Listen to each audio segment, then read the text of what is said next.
예, 여러분 반갑습니다. 오반입니다.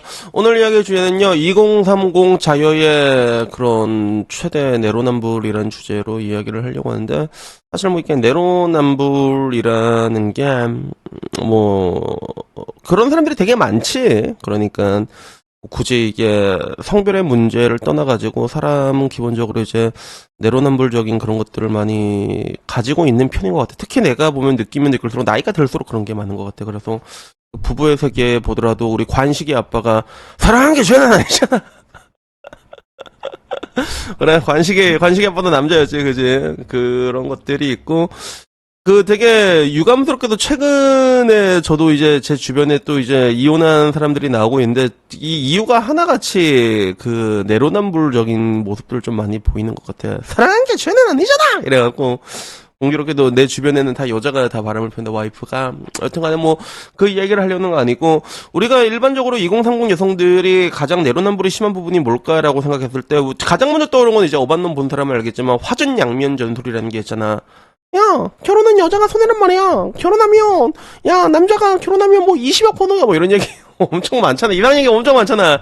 근데 결국에 남자들이, 그래. 손해니까 나 결혼 안 할게. 이러고 이제 국제 결혼하면, 야, 그럼 매매운을 왜 하는 거야, 이 개새끼들아.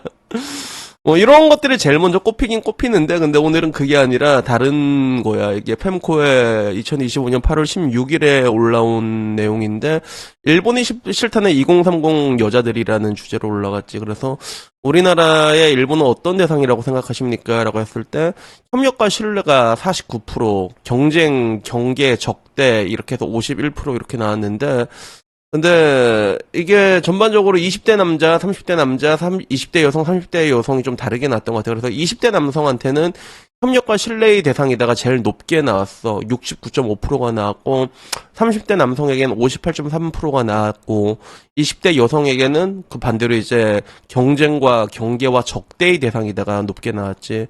딱 데칼코마네처럼 반대로 나온 느낌이 커. 20대 남성의 69%가 협력과 신뢰의 대상이다 봤을 때 20대 여성의 65.3%는 이제 반대로 이제 경쟁, 경계, 적대 대상이다 이렇게 받아들이고 있는 거야. 30대 여성보다 조금 더 높게 적대적으로 바라보고 있는 거고. 근데 뭐 이게 뭐 어떻게 보면 하나의 그런 사상적인 부분일 수도 있고 그런 건데 이게 어떻게 내로남불이냐라고 할 때는 이제 그 다음에 오는 기사가 문제지. 다음에 오는 기사가 뭐냐면 하나카드 해외여행객 절반의 2030 여성 그리고 가장 많이 찾은 국가가 일본이라는 가장 많이 찾은 국가가 일본이고 그리고 저도 근데 확실히 느끼는 게 일본의 한국 여자들이 되게 많아. 근데 일본은 한국 여자뿐만이 아니라 전 세계 여자들이 진짜 많이 옵니다. 확실히 여행은 여자들이 혼자 가는 경우가 되게 많거든. 여자들이 여행을 좋아하는데, 근데 여자들이 갈 수 있는 국가는 굉장히 제한되어 있단 말이야. 여자들은 원래 또 겁이 많아. 가면, 나중에 어떡해. 끈적끈적한 눈으로 날 자꾸 쳐다보고 있잖아. 저 변태 새끼가 뭐 이런 거 되게 심하거든. 그러다 보니까 치안이 안정된 나라 중심으로 여자들의 혼자 여행은 몰리게 돼 있단 말이야. 근데 그 중에 하나가 이제 한국, 일본, 뭐, 대만 정도만 돼도 이 치안이 굉장히 좋거든. 싱가포르라던가. 그래서 일본에 가면 전 세계 여자들이 혼자서 오는 걸 되게 많이 볼 수 있어. 한국 여자들도 되게 많고. 그리고 요즘 들어서 나도 느끼는 건 뭐냐면 혼자 여행하는 남자들도 이제 확실히 늘었다라는 걸 느껴. 옛날에는 혼자 여행하는 남자들도 가끔 있긴 했지만 그렇게 많진 않았거든. 그리고 있어도 약간 좀 나이가 많은 아저씨들, 그 당시에 내 나이가, 나보다도 나이가 많은 아저씨들이 되게 많았어. 내가 그때 한참 다닐 때마다 30대 중반이었는데, 막 40대, 50대 아저씨들도 엄청 많았거든. 근데 상대적으로 젊은 남자들이 뜸했는데, 근데 이번엔 확실히 느낀 게 젊은 남자들도 혼자서 여행을 많이 오더라고. 그래서 요게 변하는 트렌드긴 한데 근데 결국에는 일본을 가장 적대하면서 그래도 일본을 계속하는 건 이거는 조금 약간 내로남불적인 그런 것이 아니냐 뭐 이런 이야기가 나오고 있는 거야. 그래서 사람들의 반응을 보면 배대식어야 패션 애국하기에 반일 만한 게 없다 이렇게 얘기하고 20대 자녀들 여론은 트위터가 가장 현실적인데 트위터를 보면 일본을 싫어하는 동시에 일본 여행 문화는 또 준내주화한다 요런 이야기. 그리고 그러면서 한국에서 활동하는 일본 아이돌한테 또 이제 열광을 하고, 그리고 이 댓글도 인상 깊었어. 모순적인 모습을 계속해서 유지하는 것은 사실 일관성 있는 태도이지 않을까. 그럼 모순적인 모습을 계속 유지하고 있지. 계속 모순적인 것들을 항상 유지하고 있으니까 이거는 일관적인 게 아닌가. 뭔가 좀 철학적이면서도 오묘하지만 맞는 말이다라는 그런 느낌이 들었고, 그리고 삶 자체가 내로남불이라서 그렇다라고 하니까 요 밑에는 또 중국시라면서 롤 보는 것도 그렇지 않냐라는 얘기가 나왔더라고. 그래서 근데 롤은 중국 거라는 인식이 별로 없지 않냐, 롤이 아니라 중국어로 쓰여 있으면 거부감 들어서 안 하는 사람이 좀 많았을 것 같다라고 얘기하는데, 롤은 근데 다릅니다. 롤은 정확히 말하자면 이거는 중국 거냐라고 했을 때, 아니야, 원래 롤은 라이엇에서 만들었잖아. 라이엇에서 만들었고, 지금도 라이엇 본사는 LA에 있단 말이야. 다만 라이엇의 지분을 텐센트가 다 사버렸잖아. 거의 다 먹었을걸, 텐센트가. 그러다 한 번씩 가게 되면 이제 중국 색깔 묻은 것들이나 뭐 스킨들이 나오는 걸로 알고 있어. 난 요새는 롤을 안 해서 모르겠는데, 근데 정확히 회사가 굴러가는 거는 또 이제 그 라이엇 경영진 그대로 굴러가고 있습니다. 그래서 지분은 테넌트가 가지고 있다가 얘네들이 한 번씩 또 이상한 거 좀 이제 중국 느낌 같은 거 그런 거 이제 묻힐 때나 그때나 그 약간의 외압을 행사하는 그 정도지. 지분이 많으니까 평소에는 그냥 미국 기업이라고 보는 게 맞지 않나, 라이엇은 뭐 그런 생각이 들었고, 그리고 결국에는 이제 이런 걸 보면서 내로남불 자체 이런 것들에 대한 지적이 나왔는데, 난 근데 이거 볼 때마다 좀 웃긴 게 뭐냐면, 대한민국에 이렇게 반일 감정이라는 것들이 유행하게 된 게 그렇게 오래가 되지가 않습니다. 정확히 말하면 대한민국의 흐름을 보게 되면 2000년 초반 때는 이제 반미 감정 엄청 유행했지, 그지? 이게 흐름 사이클이 있어. 그러니까 이걸 이용을 해, 항상.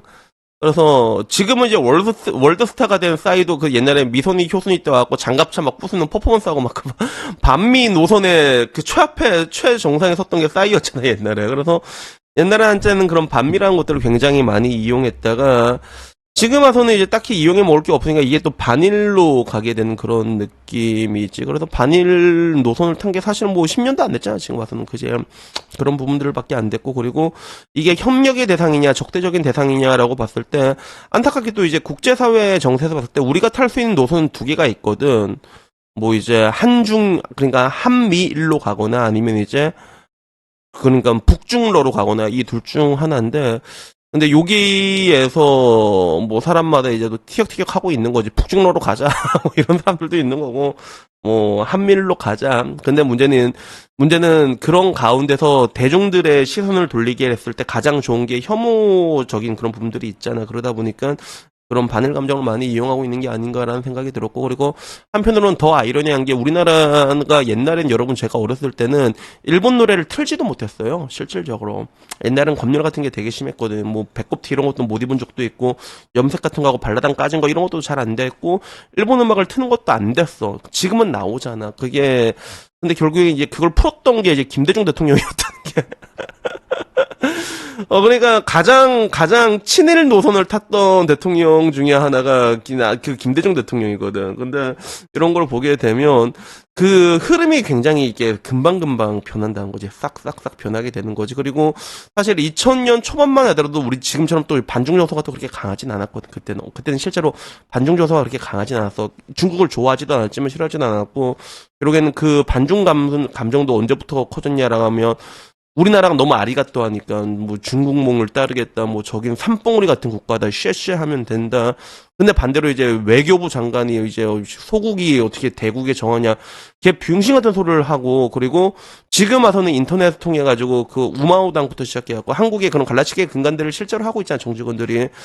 그렇게 올라가게 된 거라 가지고 뭐 사실 이런 뭐 반일이나 이런 역사 같은 건 그게 크지가 않은데, 근데 문제는 되게 재밌는 게 항상 말하는 게 그런 게 있잖아. 말에는 제가 항상 책임이라는 게 딸려간다라고 얘기하는데, 일본은 그렇게 싫어한다고. 진짜 덕후 가면 장난 아니거든. 진짜 덕후 같은 데 가면 장난 아니란 말이야. 근데도 그러게는 이제 놀러 가게 되면 일본은 놀러 가고, 이거는 괜찮아, 이거는 괜찮아, 저 나쁜 규동 내가 다 먹어서 없앨 거야 뭐 약간 뭐 이런 뜻인지는 모르겠는데, 이런 거 조금 재밌는 부분들이 있지 않나라는 그런 생각이 들어가지고 한번 얘기를 해봤습니다. 그래서 여튼간에 뭐 오늘 얘기 여기까지고요. 다음에 조금 더 재밌는 이야기 있으면 그걸로 찾아뵙도록 하겠습니다. 이상입니다. 감사합니다. 땡큐.